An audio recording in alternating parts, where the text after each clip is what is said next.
in terms of a Cocoon, we're very much focused on, we just want to find good founders.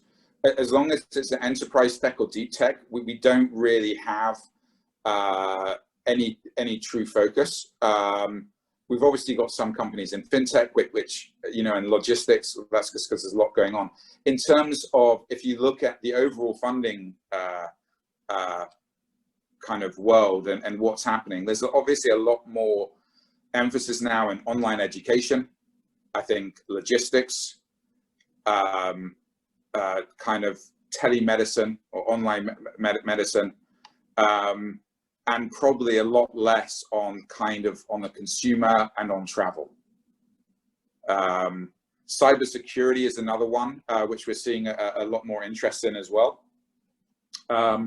So there's some sectors with all these things where there's one sector that's struggling, there's probably another one that's doing well, and it's changed in that sense. So, but I am seeing less of, I think that the what's expected from consumer play is a lot more to get investment now. So the traction they have to achieve, I think, is much greater than it was before.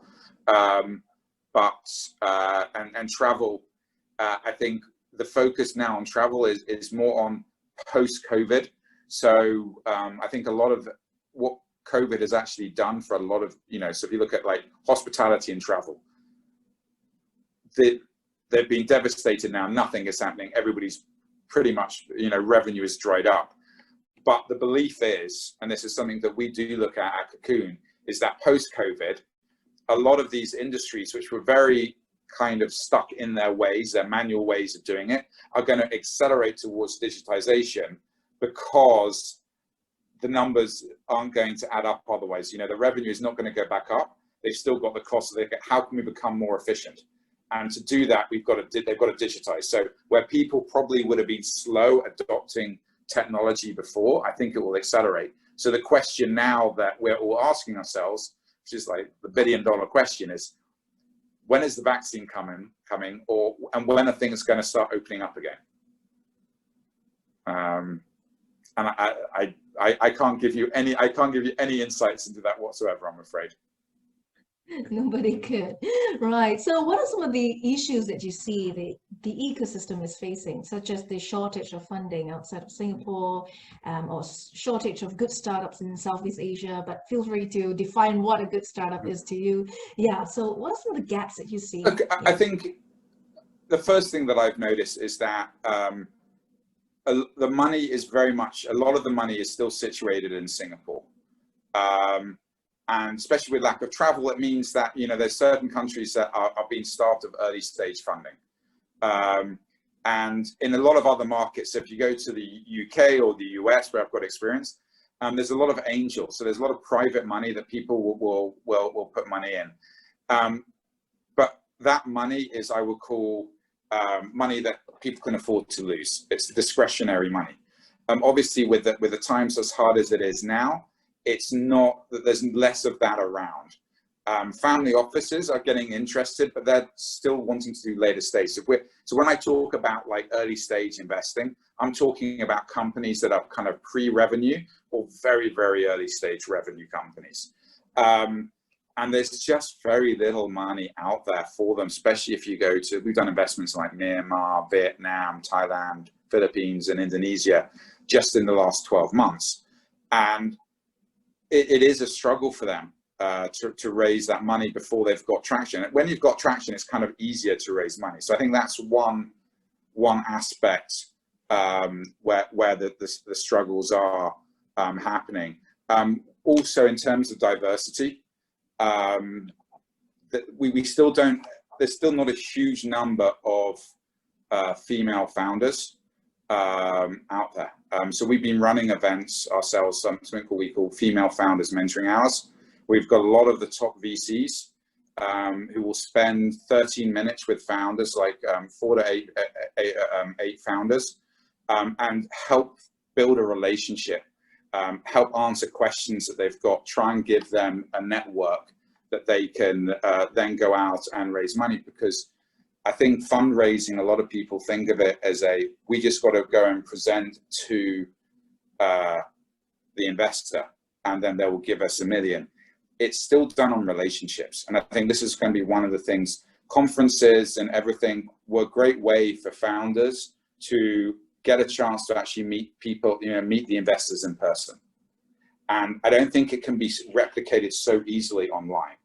So we used to go to the Echelons, Tech in Asia's, Rise, and we got to meet hundreds of founders, and they got to meet us in person, have a talk over a coffee or a beer, and that was normally the start of the relationship. And so when they came to us, maybe 6 months' time, we would have already kind of got to know them. We like them, they like us, and so it's like you've done that little dance before they ask you for the money.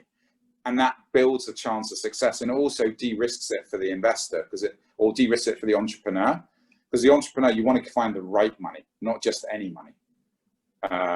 So I think those are the things, a couple of the things that they will I think I'm seeing as a struggle, and I don't see it kind of changing anytime soon, with the pandemic and everything going on. But we're still very early in the ecosystem, and I think a lot of this will come out over time for that.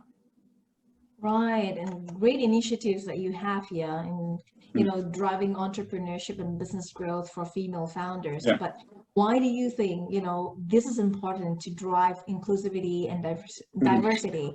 Why do you think it is important to have a diverse portfolio of startups from various sectors, male, female alike, various communities, share with us more. Well, I guess there's two main parts. There's the diversity of the teams, and there's diversity within a portfolio. So if I look at one of the things that, and there's a lot of research that backs this up, that shows that if you have diversity, and diversity could mean different cultures, male, female, if the more diversity that you have within the founding team and the senior team, the greater the opportunity or the chance of success in the company. And it very much goes down to if you're investing in two people that are very similar to each other, nobody knows, going back to the point, nobody knows everything. You need to have that diversity. You need to have different opinions and different different viewpoints and different challenges. There's the old saying of phrase, the glass is either half full or half empty, depending where you're from. And I kind of look at it in a slightly different way.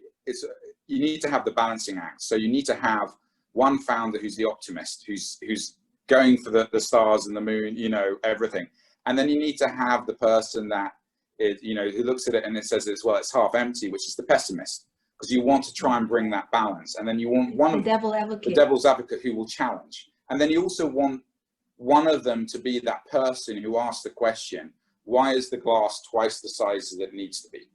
So you need the person who will challenge the pure concept itself of why anything is done in the first place. And if you don't have diversity, you don't have that. So, and in regards to one of the things that I've seen, if I look at my portfolio, both as more as an angel, which is over 20 years, 20% of my investments have been in female founders, but 50% of my exits have been female founders. So I've actually seen within my portfolio that actually female founders, for whatever reason, I don't know if it's just a quirk of my portfolio, actually give me most of my returns. So on that side of it, I think it's and I can't really explain why, but it's just one of those things. So when we look at teams, we don't really look at, we don't have a 20% of our fund has to be invested in female founders. We'll invest in the best people that we can find. One of the issues has been is that we haven't seen enough female founders. So a lot of the stuff that we've been doing is to support female founders, give them a voice, give them a chance actually to meet us and to meet other investors, and hopefully over a period of time that will drive more success. And I think what will help even more is when we have some of these larger tech companies which have female founders which do exit successfully, so they can be champions for other female founders to actually see, oh, it can be done. Then if you look at diversity of the portfolio, you don't want to put all of your eggs in one basket.